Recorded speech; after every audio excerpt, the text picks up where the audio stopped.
네, 이 스마트폰이 일상화되면서 우리는 점점 더 재미있고 자극적인 영상만 찾아서 보게 되는데요. 한 실험에 의하면요. 지루한 작업을 한 팀이 그렇지 않은 집단보다 더 창의적인 아이디어를 많이 냈다고 합니다. 지루함을 느낄 때 휴식 상태였던 뇌의 한 영역이 활성화된다고 하는데요. 우리의 생각의 영역을 확장시키는 데는 독서만 한 것도 없죠. 오늘 책 이야기 함께 나누겠습니다. 인생 책방, 책방지기 이지혜입니다. 책, 인생 책비싹, 책수의 권진영입니다.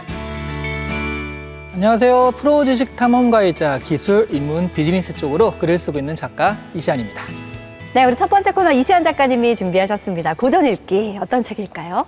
이 사람 이름은 한 번쯤은 아마 다 들어보시긴 하셨을 거예요. 바로 찰스 다윈입니다. 찰스 다윈? 오, 네. 찰스 다윈이면 진화론, 맞습니다. 종의 기원. 네. 네. 오늘 고전 읽기는 바로 그 어렵다는 과학책, 그 중에서도 어렵기로 소문난 바로 찰스 다윈의 종의 기원 도전해 보도록 할 거예요.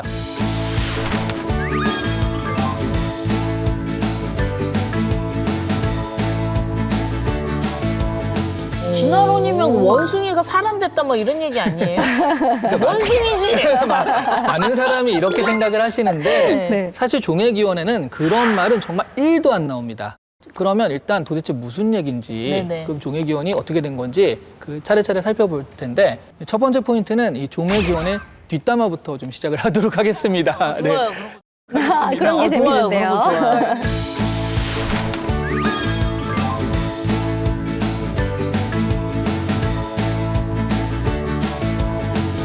사실은 종의 기원이 나오기까지 시간이 좀 오래 걸렸어요. 찰스 다윈은 금수저 집안이에요. 그래서 좀 원래 신학을 공부하려고 했지만 동식물에 관심이 많아가지고 이런 네. 쪽, 박물학 쪽 이렇게 관심을 가지게 돼서 여러 섬을 탐사하고 거기에 대한 결과를 모았거든요. 그걸 좀 오래 모았습니다. 진화론에 대한 이론을 좀 정립해가고 있었는데 갑자기 젊은 학자인 월리스인가 하는 사람한테 편지가 와요. 자신이 이제 동남아에서 연구를 하고 있는데 이런 내용으로 논문을 좀 발표하고 싶다. 어떻게 생각하냐라고 오는데 네. 그 얘기가 자기 진화론 얘기인 거예요. 그러니까 그러면 이 사람이 발표하면 자기 늦잖아요. 네. 그래서 막 패닉에 빠져 있으니까요. 이 다윈 친구들이요. 야야 그러지 말고 이렇게 하자라고 해서 월리스한테 다시 편지를 써요. 네. 마침 그 주제로 다윈 선생이 논문을 발표하려고 했다. 근데 네가 그런 얘기를 보내왔으니 너를 같이 공동으로 껴주마. 이런 식으로 그렇게 돼가지고 발표가 돼서 그 진화론을 처음 발표한 게 다윈이 된 겁니다. 사장님 나빠요. 이게 뭐가 생각나네. 아니 다윈 선생과 그 친구들 나빠요. 뭡니까 이게? 근데 너무 이렇게만 볼 수 없는 게 사실은 몇십 년 동안 연구해온 게 맞아요. 그 자료나 이런 것들이 굉장히 치밀하고요. 정말 사례 중심이에요. 이 정도 연구한 거는 20년 걸린 게 맞다. 이 사람이 연구한 게 맞다. 이렇게 인정을 받았기 때문에 다윈이 이제 그 진화론의 첫 번째가 된 겁니다. 당시에 그 다윈의 종의 기원이 출간되고 나서 사회적으로 굉장히 큰 반향을 일으켰다고 들었거든요. 네. 그러면 이 종의 기원에서 말하는 진화론의 핵심은 뭔가요?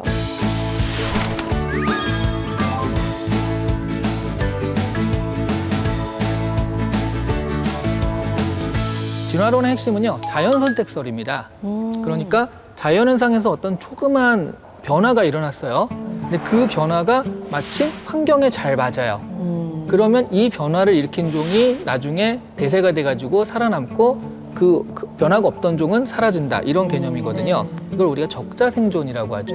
그래서 변이가 있었고 적자생존이 있었고 그리고 자연선택까지 이렇게 가는데 그러다 보니까 우리가 적자다, 자연의 적자다. 그러니까 니네가 그 적자가 아닌 애들은 우리가 얼마든지 이기고 우리가 대세가 되고 니네는 없어질 수 있어. 이런 식으로 제국주의 논리에 쓰이게 되거든요. 그러다 보니까 적자 생존을 잘못 이해하시는 분들이 정말 많아요. 강한 자가 결국 살아남는다 이렇게 생각하잖아요. 네네네.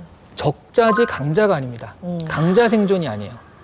적자라는 건 적합한 종이에요. 그 공룡이 한창 살았을 네네. 때는 공룡이 가장 최강자였잖아요. 네. 하지만 살아남은 건 조그만 포유류들 이렇게 얘기하잖아요. 지구의 온도 변화가 있었는데 덩치가 큰 공룡은 못 살아남은 거죠. 그러니까 환경에 적합한 사람들이 살아남는 것이다. 이런 거고요. 또 하나 이제 그 자연 선택의 핵심 중에 하나는 무조건 이기적인 방향으로 일어난다는 겁니다. 예를 들어 방울뱀이 휙휙휙 소리를 내잖아요. 네. 그게 이제 야 나한테 물리면 니네 죽으니까 어서 피해. 그래서 슉슉 소리를 낸다라고 그렇게 얘기를 해요. 이거는 상대한테 위협을 가해가지고 내가 굳이 전투를 안 하고도 이길 수 있게 자기 스스로를 위한 것이지 남을 위한 건 없다. 그런 식으로 모든 진화는 이기적으로 일어난다. 그래서 나중에 그 이기적 유전자 이런 것들까지 이제 발전이 되는 거거든요. 이 두 가지가 핵심이라고 보시면 돼요. 그러니까 다양한 생물의 진화론을 통해서 종의 기원을 통해 인간의 시작은 어디인지 생각해보는 계기도 되었을 것 같아요. 네.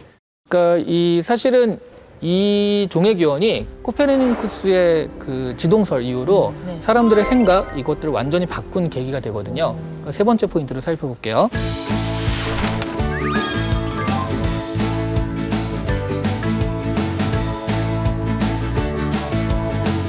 당시 기독교 세계관이잖아요. 네. 창조론에서 사실 말도 안 되는 거죠. 어. 그러니까 진화론으로 보자면 인간은 여러 동물들 중에 하나일 뿐인 거예요. 근데 창조론은 인간 중심이고 다 밑에 이제 지배를 하는 거잖아요, 인간이. 네. 그런 면에서는 인간 중심의 세계관이 확 바뀐 거라고 보시면 될 것 같고요. 그래서 사실은 되게 놀라운 사실이 있어요. 다윈이 기독교인이에요. 반전인데요. 네, 다윈이 와. 기독교인이에요. 어. 그러니까 자기의 얘기는 그거라는 거예요. 첫 번째 생명체에서 이렇게 진화돼가지고 이렇게 할 수 있다. 그 첫 번째 생명체를 창조한 거일 수도 있지 않냐. 뭐 이런 식으로 슬쩍 입장을 애매모호하게 넘어간 게 있어요. 예. 근데 어쨌든 네. 인간 중심의 그 창조론적 세계관을 확 바꾼 계기가 되는 거고요. 또 하나 이거는 약간 저의 그 해석이기도 한데 진화는 다 이기적으로 일어나잖아요. 그러니까 모든 것들 내가 지금 이렇게 최정상에 오려고 환경에 적응한 것도 다 이기적인 거예요. 그러면 이 모든 게 다 나를 위한 거고요. 내가 다 활용할 수 있거든요. 그래서 지금의 서양의 어떤 이기적 개인주의, 그래서 인간만이 최고다라고 하는 그런 것들도 사실은 진화론부터 그런 사상을 씨앗을 뿌려나간 게 아닌가 하는 생각도 들게 합니다. 야, 창조론이냐 진화론이냐 우리가 여기서 결론을 낼 수는 없잖아요. 수많은 물음표를 남겨두고 생명에 대해서 생각을 하게 되는데요. 다윈은 종의 기원에서 마지막 부분에 생명의 장엄함에 대해서 얘기를 하거든요. 오늘 이 부분을 문장을 읽어드리면서 마무리를 할까 합니다. 처음에 몇몇 또는 하나의 형태로 숨결을 불어넣어진 생명이 불변의 중력 법칙에 따라 이 행성이 회전하는 동안 여러 가지 힘을 통한 그토록 단순한 시작에서부터 가장 아름답고 경이로우며 한계가 없는 형태로 전개되어 왔고 지금도 전개되고 있다는 생명에 대한 이러한 시각에는 장엄함이 깃들어 있다. 여러 가지 물음표 속에서 답을 한번 찾아보는 시간이 되시길 바랍니다. 자, 고전 읽기 다음 시간도 기대할게요.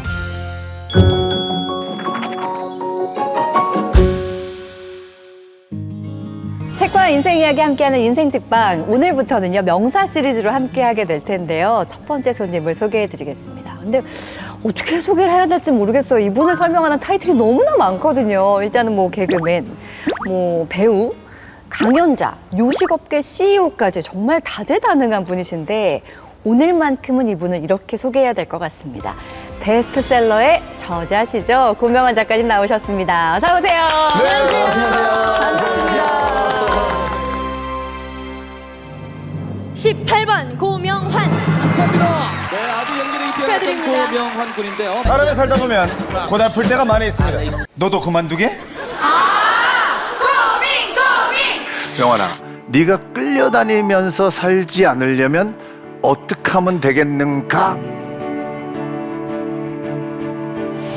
네, 반갑습니다. 오늘은 4월 2일 수요일 아침이고요. 주일 아침이고요. 화요일 아침이고요.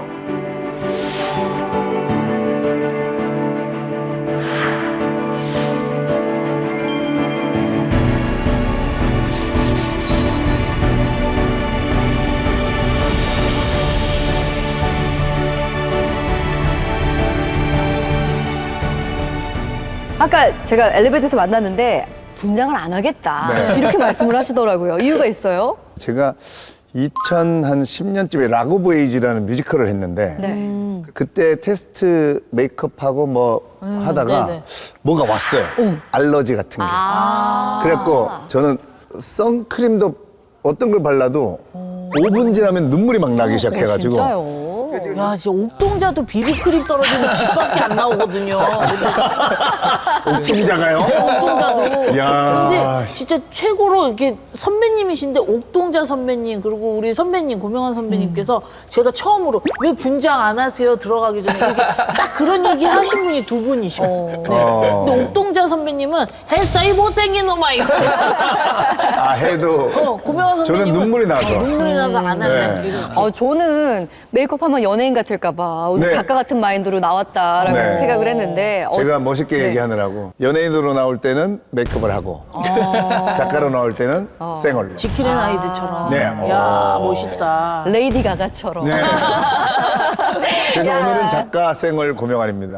좋습니다. 정말 베스트셀러 작가라고 소개를 해드렸는데 바로 이 책입니다. 고전이 답했다. 마땅히 살아야 할 삶에 대해서 이 책으로 베스트셀러 작가가 되신 건데요. 네. 2024년에 베스트셀러 자기개발 분야 10위권 안에 들었고요. 10만 부가 넘게 팔렸다고요? 예. 3개월 만에 10만 부 팔렸습니다. 아니 돈이 얼마예요 선배님? 와. 이시안 작가는 잘 알겠죠. 바로 계산되죠. 계산되죠. 계산되죠. 근데 고기 먹을 때 막 따로 안 세고 되고. 그래요? 누구 그 술 살 때도 그냥 먹어. 속으로 이거 얼마일까 생각 안 해도 되는 그런 진짜. 정도입니다. 아니 근데 사실 뭐 돈 얘기했지만 돈 때문이 아니라 개그맨 고명환이 아니라 작가 고명환으로 베스트셀러에 오른다는 거는 엄청난 영예일 것 같아요. 네. 네. 안 그래도 제가 이제 책을 이번이 5번째 책이었는데 그러니까 이제 개그맨으로 바라보시는 것들이 꽤 많이 남아 있었는데 네. 이 책 이후로는 제가 느끼기에도 100% 작가로 대우해 주시는 그런 터닝 포인트가 된 책이에요. 그래서 되게 의미가 깊습니다. 그러니까 저희 남편이 팬이라고 꼭 전해달라고 얘기하더라고. 너무 책 재밌게 읽었다고. 남편만 팬인가요? 아닙니다. 저도 오늘 팬의 마음으로 왔습니다. 네. 근데 정말 베스트셀러뿐만이 아니라 대단하다고 느낀 게요. 작년에 저는 이 기사 보고 깜짝 놀랐거든요. 지난해 11회 그 교보문고 출판 어워즈 올해의 작가상에 노벨 문학상 작가이신 한강 작가님과 함께 이름을 올리신 분이 우리 네. 고명환 작가님이십니다. 진짜? 상패를 들고 오셨어요. 네, 제가 야. 어머나. 클로즈업 해주시기 네, 바랍니다. 멋있다. 그러니까 저는 자기개발 부문에 저를 상을 주신 줄 알았어요. 네. 근데 자기개발, 에세이, 시, 소설, 뭐 경제경영, 철학 다 합쳐서 네. 받았습니다. 와, 이거 박수 드려야 돼요. 유행 한번 해야 돼. 정말 대단해요. 근데 굉장히 우리 작가님께서 부지런하기도 하십니다. 개인 방송 채널에 아침 긍정 확언을 올리시는데 네네. 이게 벌써 1200일이 넘었더라고요. 네네. 이거 엄청 성실하신 거잖아요. 네, 오늘이 1218일째. 근데 우리 방송 쪽이 우리는 이제 언제 잊혀질까? 뭐 이런 거에 대한 사실은 두려움이 그래서 있죠. 우울증이 저도 이제 1년에 꼭 한 번씩은 짧으면 2주, 길면 3달. 그러면 아무것도 못 합니다. 책도 한 권 못 읽고 막 그랬는데. 그래서 이제 나이가 40대 중후반 넘어오면서 이게 너무 아까운 거예요. 그래서 이것저것 막 찾아서 여러 가지 다 해봤죠. 막 운동도 해보고 뭐 책도 더 열심히 읽어보고 했는데 긍정학원이라는 게 있는 거예요. 그래서 제가 와이프한테 나 일단 이거 1000일만 해볼게. 이렇게 했어요. 네. 저는 그게 너무 효과가 좋으니까 매일 아침에 하는 게 힘들다는 느낌 전혀 없고 오히려 이걸 해야 내 하루가 활기차고 열정 있고 우울증 없고 그래서 제가 그 1000일 기념일 때 오프라인에서 좀 크게 행사를 했거든요. 네. 그때 제가 발표를 했습니다. 만일까지 하겠다. 만일 해봐야 이시안 작가랑 저랑 친구인데 네. 우리가 76살이야. 이러면서 이러면서 한창 때예요. 네. 만일 기념식 때는 1000일 때도 좀 몇 군데에서 취재에 왔었거든요. 네네네. 만일 기념식 때 아마 전 세계에서 취재를 온다. 이건 옵니다. 왜냐면 만일 동안 매일 한 사람이 그때 되면 저밖에 없을 거예요. 전 세계에서. 그렇죠. 그래서 뭐 그때까지 할 계획입니다. 야, 만일 기념식에 제가 사회 보면 아, 좋습니다.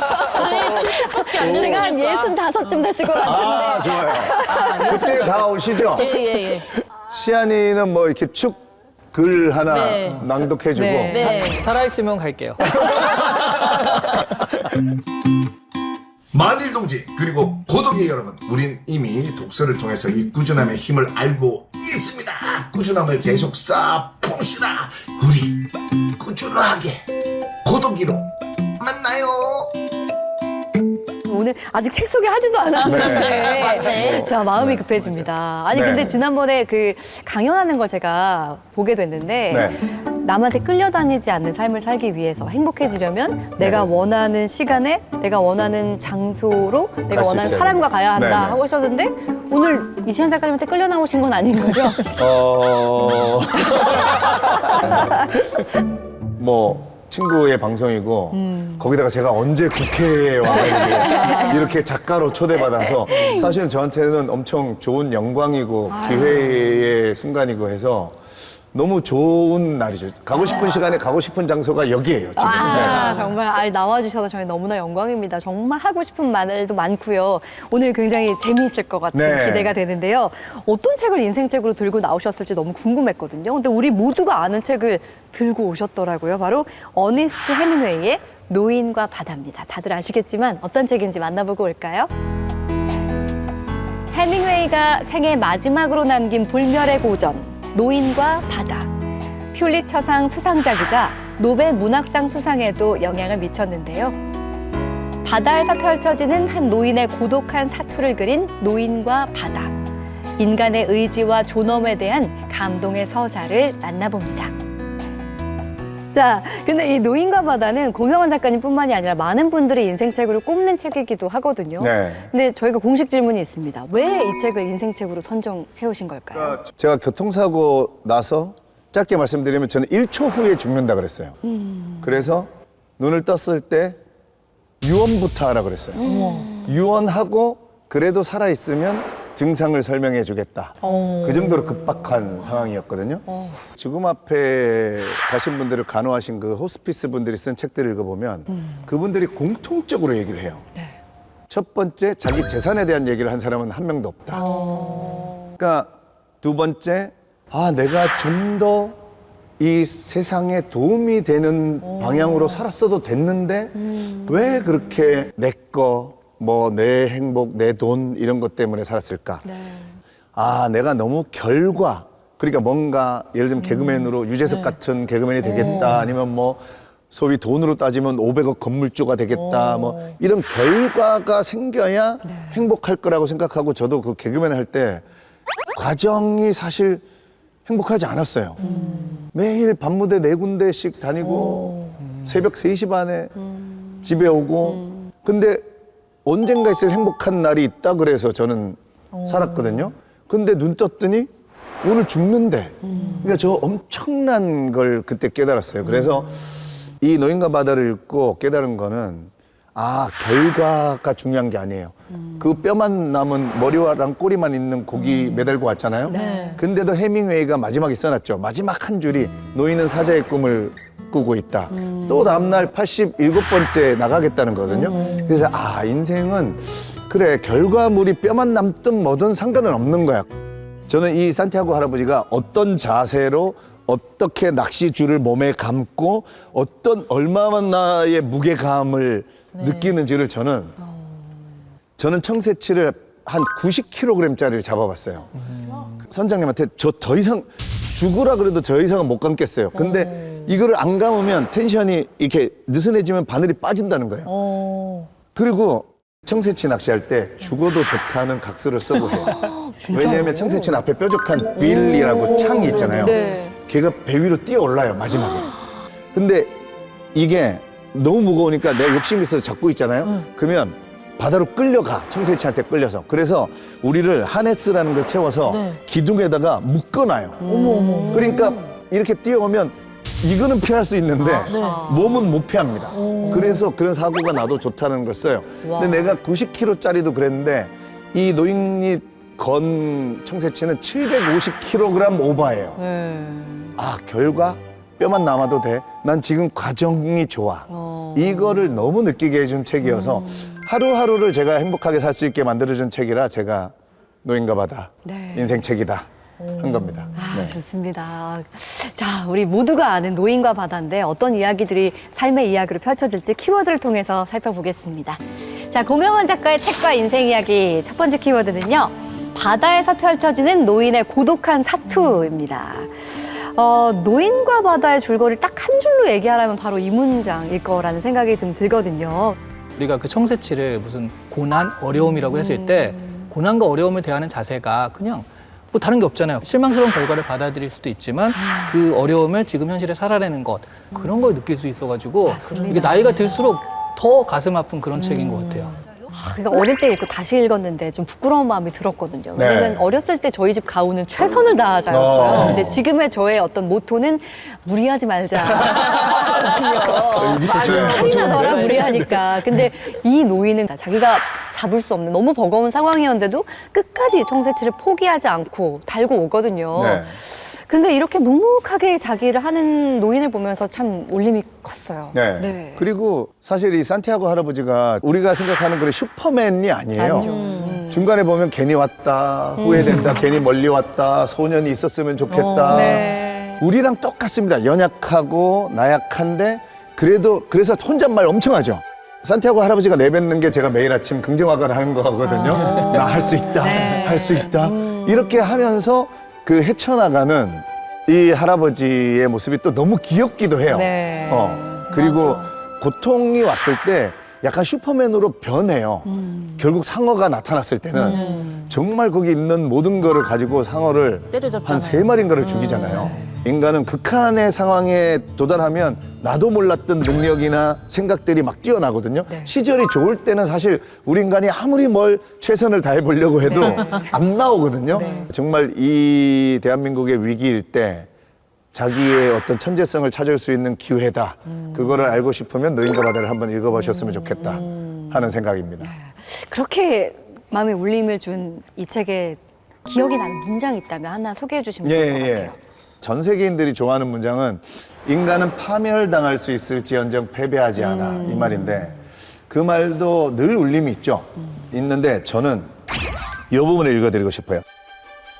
과거에 이미 수천 번이나 증명해 보였다는 사실은 그에게 아무 의미가 없었다. 그는 지금 이 순간 그걸 다시 증명해 보이려는 것이다. 언제나 매번 새로 처음 하는 일이었고 그 일을 하고 있는 순간에는 과거를 결코 생각하지 않았다. 요거를 읽다 보니까 앞에 33쪽에 하지만 누가 알아? 오늘이라도 운이 트일지 매일매일이 새로운 날인걸 이래요. 이 할아버지 85일 동안 못 잡았지만 아 그래 매일매일이 새로운 날이다. 그러니까 그 수많은 자기개발 강사들이 그 조던 피터슨부터 시작해서 이불을 개라 이러거든요. 우리가 이불을 갠다는 거는 그래 오늘 새 날이야. 맞아. 새롭게 어제까지는 뭐 오늘 혹시 알아? 오늘 고기가 잡힐지? 이런 어떤 열정, 기대감으로 산다면 저는 이 문장을 오늘 꼭 읽어드리고 싶었습니다.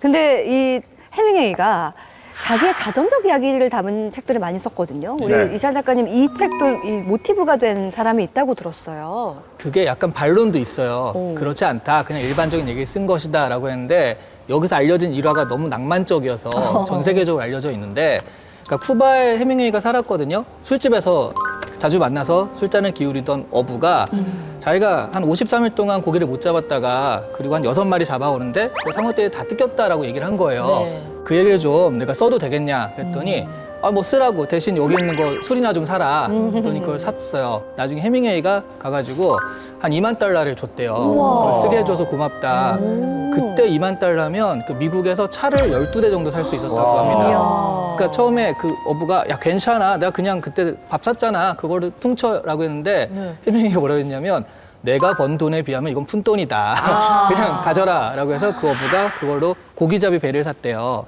이 어부가 해밍웨이보다 2살 많았는데 102세까지 살았어요. 근데 해밍웨이 죽었을 때 이 사람이 그 고기잡이 배 타고 바다에 가서 그냥 해밍웨이를 추억했다는 그런 네. 얘기가 에피소드들이 있습니다. 사자의 꿈을 3번 꾸잖아요. 노인. 네네네. 이 꿈이 의미하는 건 뭘까요?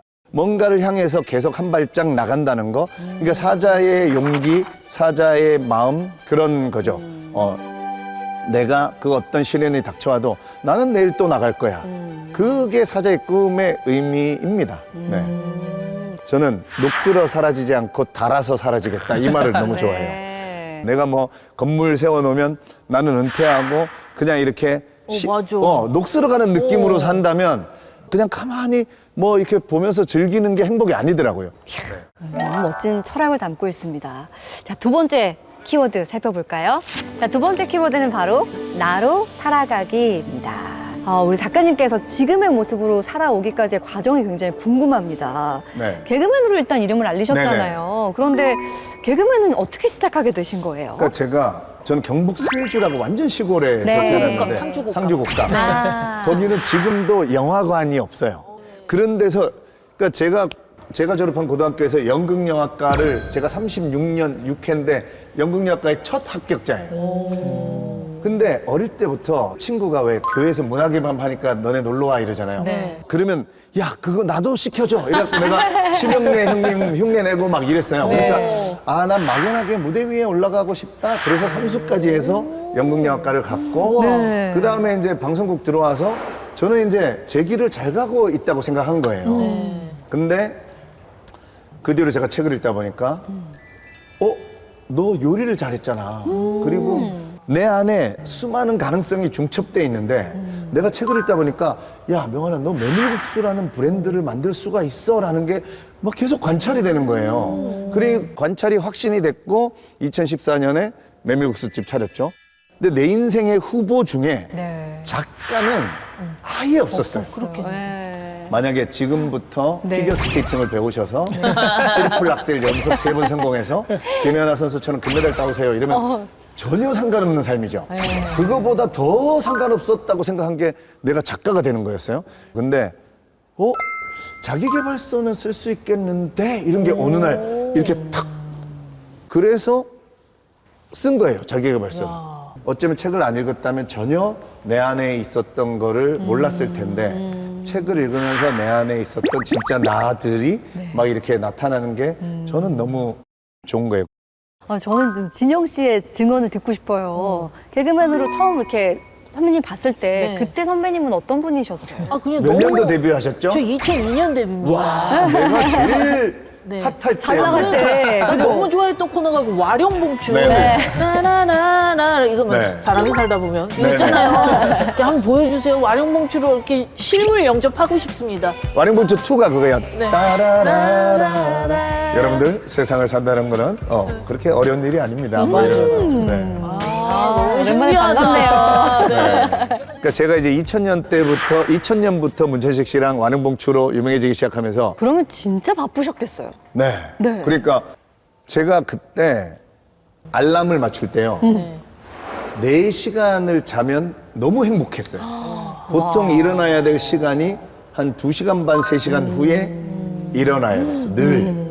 그렇게 거의 한 7년 정도 산 것 같아요. 제가 진짜 집이 가난했었거든요. 300만 원 가지고 서울에 올라왔는데 2005년에 교통사고 났어요.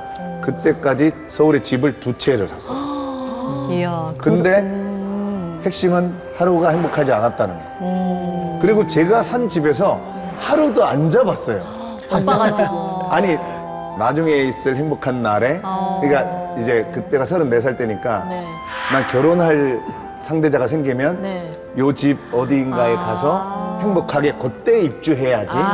그래서 이제 우리 젊어서 참고 살아라 이렇게 교육을 받았잖아요. 그래서 그냥 그렇게 참고 살았는데 이제 교통사고 난 후에 일단 처음부터 다시 시작해봐야겠다. 그러니까요. 나의 삶을. 그래서 이제 책 읽기 시작한 거죠. 그러니까 이게 오늘 행복한 게 아니라 미래 어느 날 행복하기 위해서 오늘을 산 거잖아요. 네. 그러니까 너무 그 교통사고가 정말 절망이셨을 것 같은데 네, 네.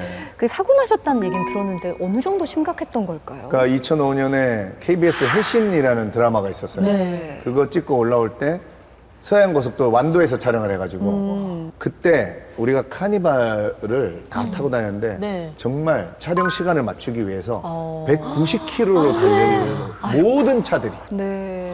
그러니까 그게 이제 습관이 된 거예요. 맞아. 근데 졸음운전, 저는 옆에 자고 있었고 아이고. 졸다가 딱 깼는데 하여튼 앞에 차를 박은 거죠. 그래서 뭐 뇌출혈도 있었고 막 심각했는데 심장의 문제가 제일 컸대요. 그래서 쉽게 표현하면 곧 심장이 터질 것 같다. 어떡해요. 제가 가지고 있는 그 핏덩어리 크기보다 작으신 분들도 거의 사망했다. 그러니까 이제 그 의사분이 너무나 급하게 지금 본인의 소견으로는 막 1, 2초 후에 이제 사망할 것 같으니까 제가 눈 뜨니까 빨리 유언부터 하라고. 네. 아니 그때 심정이 어떠셨어요? 저는 그냥 억울한 게 좀 있었어요. 내가 왜 그렇게 눈치 보고 살았을까 이거. 그러니까 눈치 봤다는 게 사람 눈치뿐만 아니라 세상이 나에게 이쪽이 좋은 거야 이런 게 좋은 거야 했던 거. 그거 아니고 다르게 살고 싶었던 고명환이 막 보이는 거예요. 내가 제대로 나로 한번 안 살아봤다는 게 34년을 내가 나로 안 살아봤다 이게 너무 알게 되는 거예요. 근데 이제 안 죽는다는 판정을 받았어요. 이유는 모르겠다. 기적적으로 살아났다는 거예요. 일반병동 오자마자 그때부터 이제 살아야 되니까 나는 이제 끌려다니면서 살기 싫다. 근데 방법을 모르겠는 거야. 내가 끌려다니면서 나로 살려면 어떻게 해야 되나? 그러니까 책밖에 없는 거예요. 그래서 병문안 오면 주로 친한 애들은 전화하잖아. 야 주스 사갈까 뭐 사갈까? 아니 과일 주스 필요 없고 너도 알고 나도 아는 그런 유명한 책 있지. 그런 거 좀 사다 줘. 이래서 그때 노인가마다 데미안 뭐 제아벌 이런 거 병실에서 다 읽은 거예요. 어떻게 책이 답을 주던가요? 네, 너무 줬어요. 그러니까 저는 책을 읽을 때 여러분 독서할 때 그런 간절한 질문을 품고 읽으면 훨씬 좋아요. 그러니까 우리가 돈을 벌고 싶으시면 근데 돈을 벌고 싶다고 꼭 경제 경영이나 뭐 마케팅 홍보 막 이런 책이 아니라 그래 돈을 벌고 싶으면 솔직하게 내 연봉이 2배가 되려면 어떻게 될까 하면서 이런 노인과 바다 같은 거 읽으세요. 그러면 저는 그렇게 내가 끌려다니면서 살지 않으려면 어떻게 하면 될까 이러면서 이런 책들을 읽었어요. 그러니까 내가 너무 간절하니까 제가 질문을 안 던져도 늘 내 안에 그게 있었단 말이에요. 그러다 보니까 조금씩 알게 되더라고요. 아니 얼마 전에 정말 무슨 SNS 이렇게 보니까 주지훈 씨가 그런 얘기 하더라고요. 네. 문제가 뭐지? 아니라고. 질문을 바꿔야 된다고. 네. 내 문제를 찾는 게 아니라 그 사람과 나의 다른 점이 뭐였지? 네, 네. 이렇게 찾으면 그 답을 찾기 쉽다라고 네. 했는데 야 역시 굉장한 인사이트를 얻게 됩니다. 네. 여기서 네. 속으면 안 되는 게 있어요. 네. 이 고명환 씨는 좀 달라요. 달라요. 식용을 해요. 많은 사람들이 질문 바꾸는 것까지를 합니다. 네. 그래 나도 긍정적으로 한번 생각해보자. 네. 장사가 안 돼? 그럼 장사 되려면 어떡하지? 거기서 이제 그 기획을 하느라고 이제 다 시간이 가고 네. 그런데 고명환 씨는요. 하고 다음날 해요. 실행을. 네, 그 메밀국수 집도 제가 들었었는데 네. 처음 오픈했을 때는 그래서 어떻게 하면 손님이 올까 하다가 강연을 해주자. 오, 식당에서? 네, 네네. 식당에 강연을 해주자 근데 무료 강연을 하겠다. 개그맨 네. 고명환이 무료 강연 하겠다는데 오잖아요. 근데 그 시간을 한 10시나 11시쯤 하는 거예요. 강연 끝나면 출출하잖아요. 네. 온 김에 뭐라도 먹고 가는 사람이 그렇게 많았다는 거죠. 이런 식으로 뭔가 있으면 일단 해봐요. 네, 그 거기에 맞아요. 대해서 그걸 가지고 수정하고 나가는 그런 사람이라 좀 다르라서 생각만이 아니라 실천까지 하는 사람이기 때문에 다른 거예요. 나를 정확하게 알고 있네. 아이디어가 너무 좋네요. 아니, 그 에너지가 너무 멋있고 부럽습니다. 그러니까 질문이 있는데 그 질문을 바꿔보고 이 바뀐 질문에 대해서 실행을 해보고 네. 야, 그렇게 밀어붙이는 힘도 참 대단하다라는 생각이 드는데 와 우리 진영 씨 너무 멋진 선배님을 두셨어요. 그러니까요. 네. 저 입이 안 다물어지네. 입이 더 나와 집중을 하니까. 그래서 선배님이 좀 못 쉬는 것 같아서 제가 미리 선배님한테 좀 사전에 부탁을 드려서 준비한 게 있습니다. 자자자자. 우리 고명환 작가님의 최고의 작가 베스트 3를 준비했습니다. 네. 궁금하시죠? 3위부터 한번 확인해 보도록 하겠습니다. 3위는 두구두구두구두구두구두구두구두구두구 짜자자잔 네. 최진석 최진석 작가님. 작가. 네. 철학자 최진석 교수님이시죠? 교수님, 네. 제가 그 최진석 교수님의 인간이 그리는 무늬, 뭐 탁월한 사회의 시선 이런 책을 읽으면서 네. 제가 이제 방송에서 좀 얘기를 했었어요. 그리고 저는 인문학이 이걸 왜 공부하냐? 이거를 공부하면 인간이 그려 나갈 무늬를 알게 되는구나. 우리 장사하는 사람들은 요식업의 트렌드가 어떻게 흘러가는지 알게 되겠구나. 이런 책 읽는 힘을 책을 읽으면 그래서 제가 워렌 버핏이 나는 인문학을 통해서 주가를 예측한다. 이 말도 그 인간이 그리는 무늬라는 걸 읽고 이해를 했어요. 근데 한번 얘기를 했는데 그 인간이 그리는 무늬가 엄청나게 잘 팔렸대요. 저 때문에. 와. 그래서 최진석 교수님이 먼저 연락이 오셨어요. 네. 왜 내 얘기를 자꾸 하고 다니냐. 이제 웃으시면서.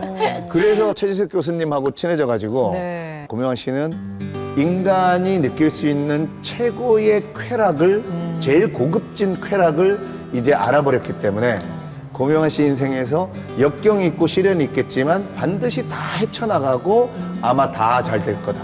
이 말이 저한테 그 완전 믿음으로 박혀버렸어요. 무슨 설교 듣는 것 같아요. 그래서 저는 최진석 교수님이 저한테는 정말 제가 책 쓸 때도 그렇고 제가 살아나가는 데에 너무나 스승이셔서 네. 그러시군요. 야, 이런 존재가 있다는 게 너무 복이네요. 네. 자, 그러면 우리 고명환 선배님의 내 인생 최고의 작가 베스트 3 2위를 알아보도록 하겠습니다. 너무 궁금하다. 짠! 헤르만 헤세. 네. 이분은 BTS에 영감을 줬던 그 데미안 작가님 아니세요? 맞아요. 네. 그러니까 헤르만 헤세의 책은 정말 이 위에서 세상을 모든 분야에 그리고 저는 일단 어렵지 않고 그리고 정말 청소년부터 읽었을 때 특히 데미안 같은 경우에는 우리가 많이 하는 그 아래서 깨어나라부터 시작해서 정말 우리가 아까 노인과 바다도 뭐 어릴 때 읽어보고 지금 읽어보니까 다르듯이 헤르만 헤세의 책이 저는 가장 그 나중에 읽으면 읽을수록 점점 더 뭔가 훔칠 게 많은 그런 책이어서 헤르만 헤세. 네. 그렇군요. 아직 1위가 안 나왔는데 혹시 이시안 아직 1위가 안 나왔는데 혹시 이시안 들켰네. 근데 수야는 저 표정은 뭐죠? 저는 이시안 작가 때문에 챗GPT를 알게 됐고 이시안 작가님 때문에 AI를 알게 됐고 네. 그래서 제가 당연히 요즘 근자에 뽑는 작가는 이시안이죠. 네. 그렇죠. 뭔가 궁색한 것이 1위는 아니다. 올 수도 있어요. 4위 정도 있을 것 같아요. 최고의 작가 두구두구두구 베스트 1위 두구두구두구두구 짠! 니코스 카잔차키스 들어봤는데? 바꾸신 거 아니에요? 그리스 가면 저렇게 불려요. 네, 그리스인 이시안이라고. 네. 그렇구나. 네. 네, 그리스인 조르바의 작가인데 네. 제가 그리스인 조르바도 사실은 새해가 되면 가장 먼저 어떤 책을 다시 한번 읽어볼까 하면 늘 그리스인 조르바. 근데 그리스인 조르바 중에서도 제가 아마 강의 중에 가장 많이 인용했을 거예요. 나를 구하는 유일한 길은 남을 구하려고 애쓰는 것이다. 이 위대한 작가가 나를 구하는 여러 가지 방법도 아니고 나를 구하는 유일한 길이 남을 구하려고 애쓰는 거래. 가만히 생각해보면 저는 요리하잖아요. 네.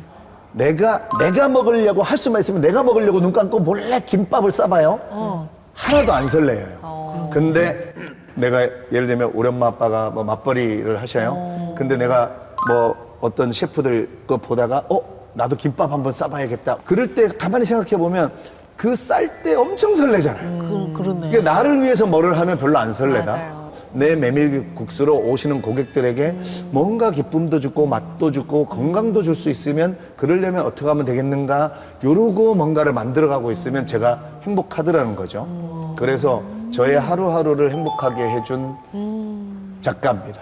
야, 진짜 멋있으시다, 네. 그렇죠?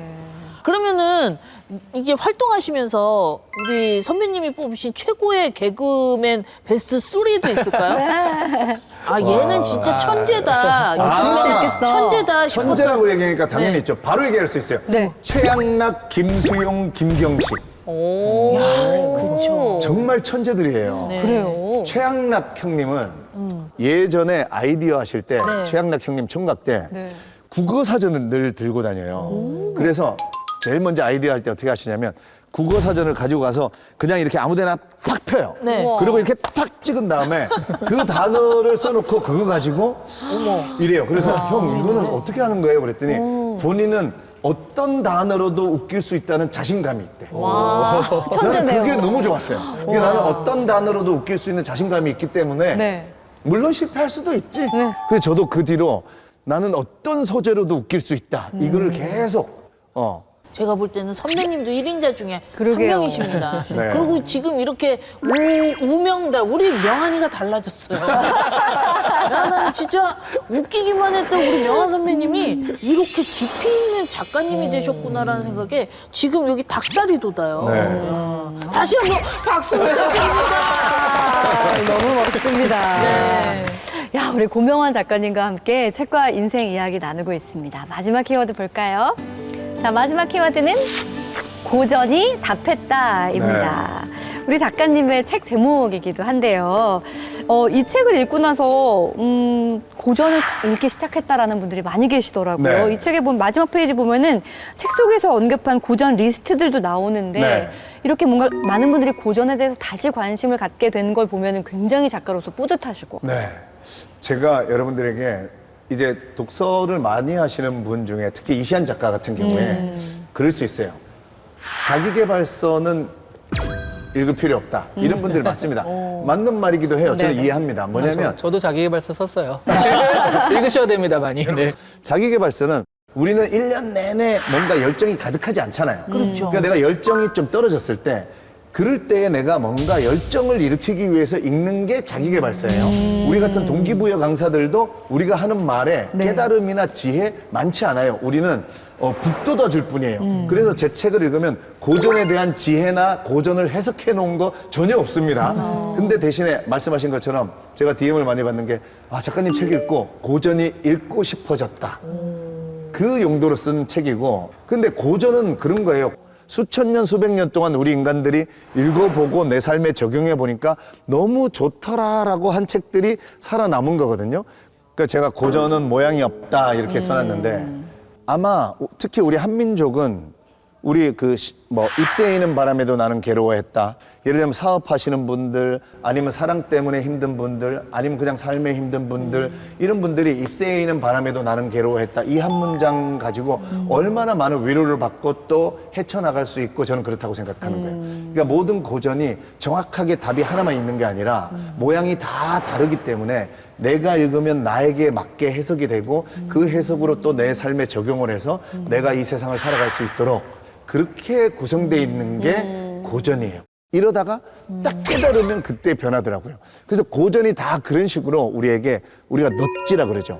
살짝 찔러주고 그 다음부터 대신에 그 찔러주는 게 생각하게 만들어요. 그러니까 이런 식으로 나에게 맞게 만들어지는 게 고전이다. 야, 좀 이렇게 많은 부분에서 우리에게 영감을 주시는 정말 개그로 웃기는 거 이상의 감동을 주시는 맞아요. 우리 고명환 작가님과 이야기를 나누고 있는데 워낙 하시는 일이 많다 보니까 올해도 많은 일 계획하고 계실 것 같거든요. 네네. 어떤 계획들 있으세요? 이 책의 후속작이 나옵니다. 기대되네요, 정말. 7월 1일 날 나오는데 네. 고전이 답했다.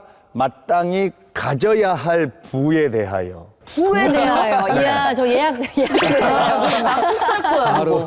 한국인이 우리를 너무 과소평가해요. 우리의 역사적, 문화적, 지리적인 어떤 상황들을. 그래서 책을 읽으면 우리가 원리를 이해하면 내가 원래 소심한 게 아니었어. 원래 내가 질문을 잘 던지지 않는 사람이 아니었어. 내가 원래 행동하지 않는 사람이고 아니었어. 그냥 한국인이 조선왕조 500년 또는 지리적으로 모여 살다 보니까 땅이 좁으니까 남의 눈치를 보게 됐고 뭐가 기뻐도 슬퍼도 뭔가 생각이 있어도 말하지 말고 그냥 똑같은 표정으로 바위처럼 소나무처럼 겸손해라.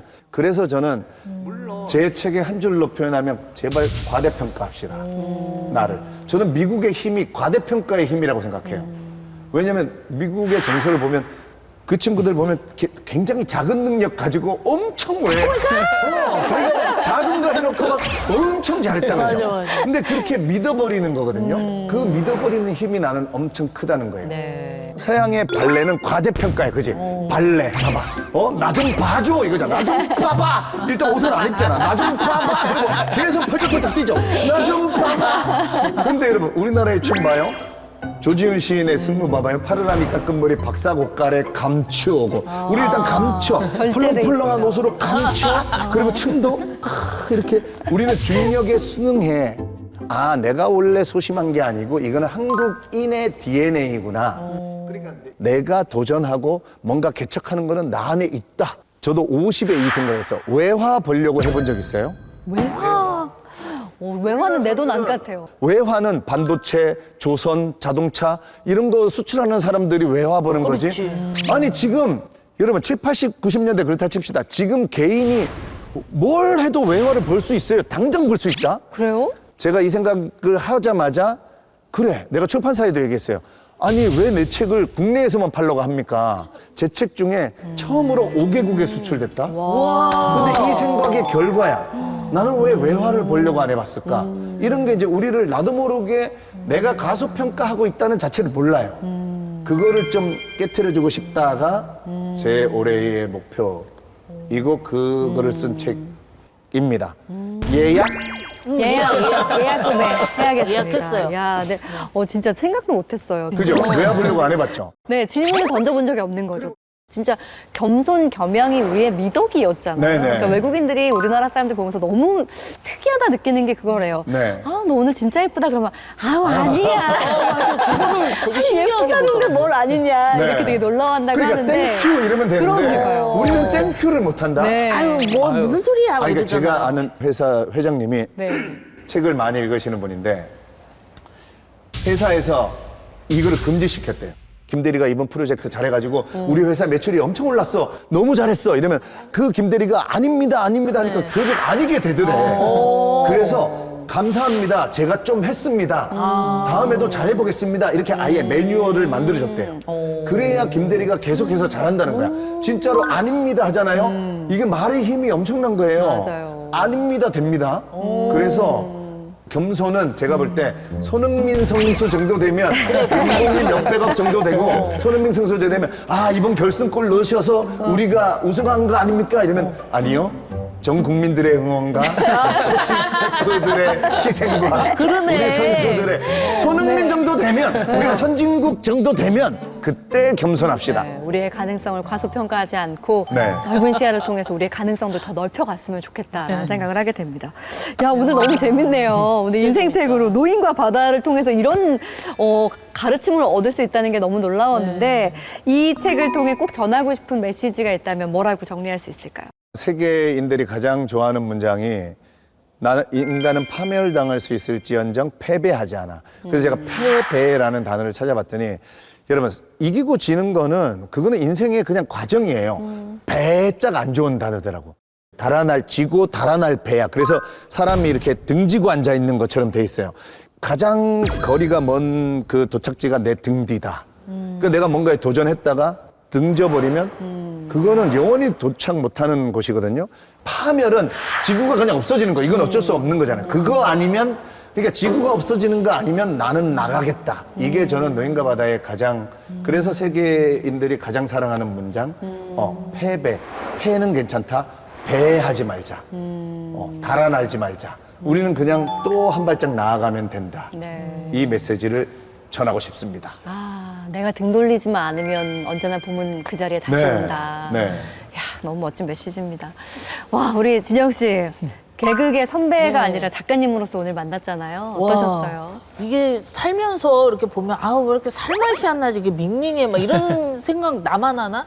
많이 하잖아요. 네. 근데 인간 MSG예요. 그냥 탁 그래 이 맛이야 다시 해보자 이런 느낌을 주셔서 긍정의 아이콘 네. 많이 배워갑니다. 네. 앞으로 많이 응원하고 지켜보도록 하겠습니다. 네. 메밀국수 먹으러 갈게요. 이제 지금이 시즌이야. 이제. 네. 네, 우리 이시안 작가님은 간단한 추천평 부탁드려요. 아니, 나 옛날에 봤으니까 방심하시는 분들은 다시 보면 완전히 다른 책이 보일 거예요. 자주 하는 말 중에 책은 거울이다. 그러니까 내가 보인다는 건데 노인과 바다처럼 완전 이런 거울은 별로 없어요. 정말 시기 때마다 그리고 자기가 나이를 먹을 때마다 자기를 볼 수 있는 건데 거울이 우리가 늘 보잖아요. 자세히 본 적은 없잖아요. 그러니까 머리 모양 이렇게 하는데 네. 자세히 봐가지고 주름도 보이고 내가 보이는 그런 책이거든요. 그래서 방심하지 말고 다시 한번 읽어보셨으면 좋겠습니다. 자, 우리 인생책방 명사 시리즈 첫 번째 손님으로 나와주셨어요. 얘기를 나누다 보니까 정말 맞춤 손님이었다. 고전 전도사인 거잖아요. 아유, 나와주셔서. 아닙니다. 아니고. 예, 맞습니다.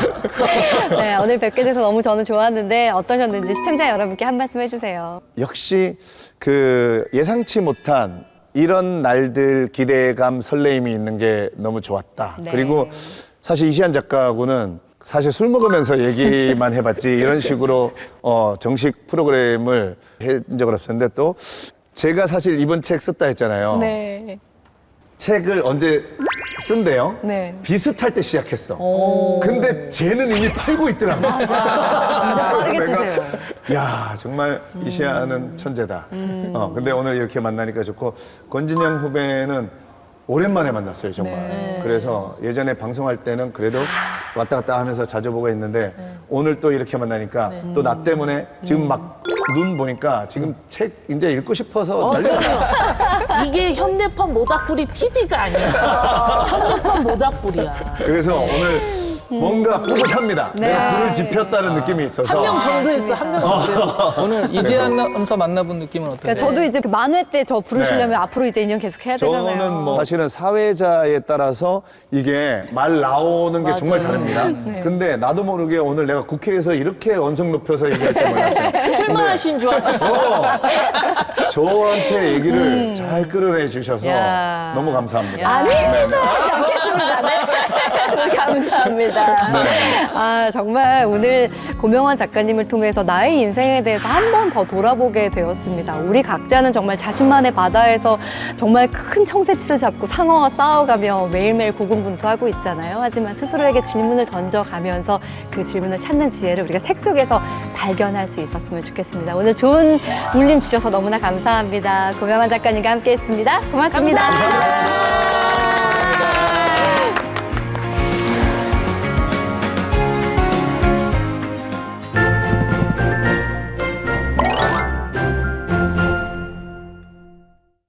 대한민국 자동차 등록 대수가 2,600만 대를 훌쩍 넘어섰습니다. 인구 2명 중 1명이 자동차를 보유하고 있는 셈이죠. 우리에게 소중한 발이 되어주면서 또 실질적인 자산으로 큰 역할을 하고 있는 자동차. 오늘은 이에 대한 재밌는 도서를 모아왔습니다. 국회도서관과 함께하는 화제의 도서도 많은 기대 부탁드리고요. 자동차의 다양한 이야기 속으로 함께 가보실까요? 대한민국 자동차 산업의 시작을 알린 첫 독자 모델, 포니를 아시나요? 배기량 1238cc 80마력에 가격은 228만 9,200원. 당시 서울 반포 아파트 22평형이 680만 원에서 730만 원 사이였다고 하니 사실 만만치 않은 값이었습니다. 하지만 출시 첫 해인 1976년 1만 대 이상 팔리며 당시 우리나라 자동차 시장의 40%를 차지할 정도로 큰 반향을 일으켰죠. 한마디로 마이카 시대를 연 모델로 여전히 많은 이들의 기억 속에 남아있는데요. 이처럼 자동차의 역사와 이에 얽힌 다양한 사건 등 자동차의 숨겨진 이야기가 궁금하다면 이 책을 추천합니다. 기자인 저자는 바퀴의 발명 이후 산업혁명과 오늘에 이르기까지 총 28개의 에피소드로 구성했습니다. 발명왕 에디슨이 전기자동차에 관심을 가져 한 번 충전에 무려 1000km를 달리는 충전지를 개발한 일화가 있고요. 또 영국산 소형차 미니에 대한 글도 있는데요. 개성 넘치는 디자인과 날렵한 주행 성능을 자랑하는 이 차. 비틀즈의 존 레논이 운전면허증이 없었음에도 그냥 너무 갖고 싶어서 1964년 무작정 구입했다는 얘기도 실렸죠. 객관적인 사실관계를 다루기 위해 사진과 당시 기사, 역사적 평가가 함께 기록됐습니다. 무엇이든 아는 만큼 보이고 배운 만큼 즐길 수 있다고 하죠. 이 책을 통해 그동안 몰랐던 자동차에 대해 보고 배우고 즐겨보면 어떨까요? 자동차 산업은 21세기 들어 급격한 변화를 겪고 있습니다. 특히 최근 몇 년 동안 기술 혁신의 속도가 놀라울 정도로 빨라지고 있죠. 단순한 이동수단에서 벗어나 첨단 기술과 융합된 제품으로 자리한 자동차는 환경, 안전, 편의성을 동시에 추구하며 전례 없는 발전을 이루고 있습니다.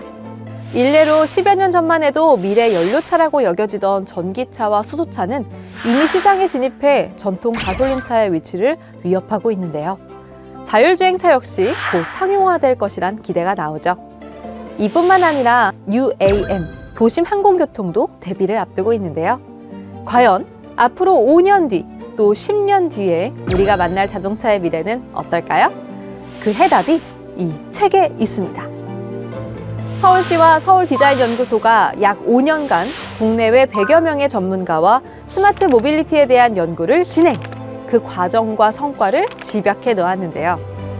그리고 도시의 새로운 기준을 만드는 대중교통, 자율주행 자동차 시대에 해킹과 사고에 대비하는 우리의 자세 등 여러 고민 역시 함께 담았습니다. 앞으로 더 많은 혁신이 기대되는 자동차, 우리의 삶을 더욱 풍요롭게 만들어주겠죠. 다가올 스마트 모빌리티 혁신, 다른 사람들이 알기 전에 얼른 읽어보세요. 김여사라고 들어보셨나요? 흔히 운전을 잘 못하거나 혹은 이해할 수 없는 방식으로 운전을 하는 사람을 빗대 부르는 인터넷 은어인데요. 이 말에는 여성은 운전을 잘 못한다는 편견이 깔려있죠. 이에 정면으로 도전장을 던진 책이 있습니다. 바로 여성을 위한 자동차 가이드북, 자동차 아는 여자입니다. 여성 운전 커뮤니티를 운영해온 저자가 쉽게 주차하는 법과 고속도로에서의 올바른 주행법, 자동차 정비 등 다양한 상황 속 필요한 자동차 지식을 알기 쉽게 전달하는데요. 알쏭달쏭 헷갈리는 자동차 용어와 상식, 운전하면서 알아야 할 기본 운전 상식, 자동차의 구입과 보험, 드라이빙 스타일까지 여성을 위한 자동차와 운전 노하우가 풍부하게 수록됐고요. 브로그로는 자동차 FAQ가 실려 있어 궁금했던 점들을 해결할 수 있답니다. 저자는 이 책을 순서대로 읽기보다 조수석 앞 글러브 박스에 넣어두고 그때그때 필요한 곳을 읽으면 요긴하게 도움이 된다고 말하는데요. 이 책으로 우리도 단순히 운전만 하는 사람이 아니라 차 좀 아는 베스트 드라이버가 되면 좋겠죠? 국회도서관과 함께하는 화제의 책. 첫 번째로 소개할 책은 의료 재난의 시대입니다. 응급실 뺑뺑이, 소아청소년과 오픈런, 지역 종합병원의 입단 폐업 등 한국 의료 체계 문제가 연일 매스컴에 오르고 있습니다. 이 책은 지금의 의료 현실을 의료 재난으로 규정하고 이 상황이 언제 어떻게 왜 시작됐는지 진단합니다.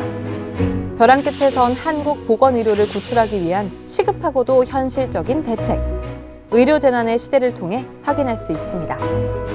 다음으로 소개할 책은 2028 거리에서 서점이 사라진다면입니다. 급변하는 디지털 환경 속에서 종이책과 오프라인 서점의 입지는 점점 좁아지고 있죠. 이 책은 일본 출판 산업 전반의 문제점을 날카롭게 짚어내며 서점이 살아남기 위해 우리가 무엇을 해야 하는지 물음을 던집니다. 더 나아가 유사한 위기 상황에 빠진 한국 출판계의 현실도 돌아볼 수 있습니다. 마지막으로 소개할 책은 소스 코드입니다. 이 책은 현대의 가장 영향력 있고 혁신적인 비즈니스 리더 빌 게이츠의 첫 회고록인데요. 총 3권으로 계획된 자서전 시리즈의 첫 번째 책입니다. 유년 시절부터 1970년대 마이크로소프트 창업, 그리고 애플과의 첫 계약까지를 다루고 있는데요. 그의 고민과 모색, 우정과 열정의 성공담을 확인할 수 있습니다. 인류의 가장 보편적인 교통수단, 자동차. 단순한 교통수단 그 이상으로 역사와 기술 등 우리가 생각했던 것보다 훨씬 더 많은 이야기가 숨어 있었네요. 이제 도로 위 자동차를 보면 무심코 지나치기보다 한 대 한 대 유심히 볼 것 같은데요. 생활의 작은 재미가 되겠죠? 그럼 저는 다음 시간에 새로운 책으로 다시 찾아뵙겠습니다. 감사합니다.